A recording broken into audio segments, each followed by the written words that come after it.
స్వామికి బంగారం కన్నా ఇష్టం ఏంటి? ఈ కథలో తెలుసుకుందాం. ఓం నమో శ్రీ వెంకటేశ్వర.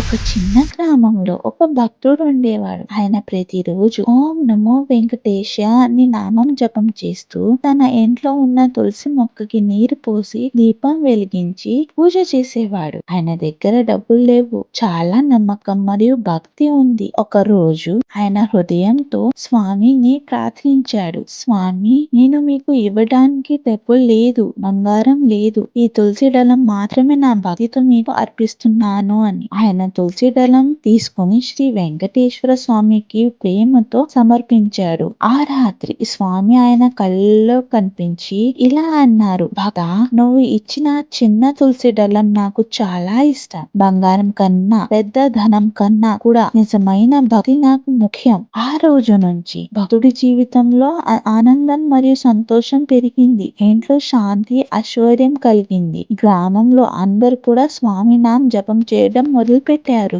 ఎవరైనా సరే శ్రీ వెంకటేశ్వర స్వామిని నిజమైన హృదయంతో పిలిచి ఒక చిన్న తులసి దళం కూడా పెద్ద వరంగా మారుతుంది. భక్తితో ఇచ్చిన దానం ఇప్పుడు స్వామికి అత్యంత ప్రియం. గోవిందా గోవిందా.